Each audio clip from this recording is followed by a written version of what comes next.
Մեզ մոտ է ներկայացել իրական մարմնից ներկայացրել են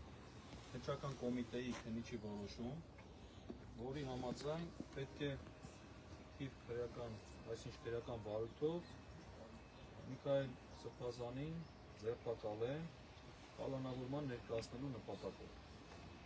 Այս քրեական գործը ըստ նյութի հարուցվել է ներքին գործերի նախարարության ոստիկանության համապատասխան վարչության կողմից ստացված հաղորդման հիման վրա այս թվականի հունիսի 17-ին մեջը առիթը նշված է 2024 թվականի փետրվարի 3-ին երեկին տված հարցազրույցի ժամանակ Միքայել Սրբազանի խոսքերին։ Իբրև իշխանությունը զավթել է սահմանադրական կարգը բռնի տապալելուն ուղղված հրապարակային կոչերի առաջ 1 տարի մի քանի ամիս առաջ։ Ակնհայտ է, որ սա հակաեկեղեցական այս գործընթացի շրջանակներում է կատարվում։ Հիմա ընթացակարգը այսպես է լինելու, Միքայել Սրբազանը, երբ որ ներկայանա քննչական կոմիտե, պետք է իրենք ներկայացնեն միջնորդություն դատարան կալանքի հարցը լուծելու համար, եւ արդեն դատարանում դա քննվելու է, դատարանը որոշի կալանավորելու թե ոչ։ Մեր գնահատմամբ սա ակնհայտ ապօրինի հետապնդում է, քրեական հետապնդում է, բայց հաշվի առնելով վերջի զարգացումները, բնականաբար այսպես իրան անդուր չենք նայում։ Ուզում եմ տեղեկացնել, որ Միքայել Սրբազանի համար փաստաբանական խումբ է ձևավորված,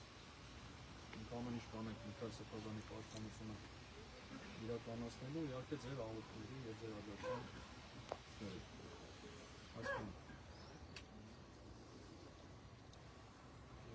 Ո՞նց տանը։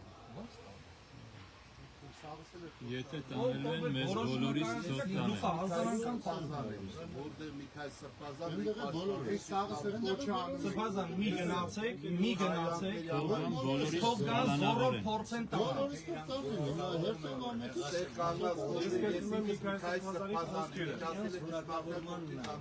Սրբազան դուք մի գնացեք, թող փորձեն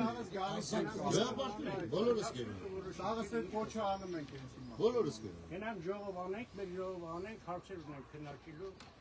քննարկենք, որոշումներ կայացնենք։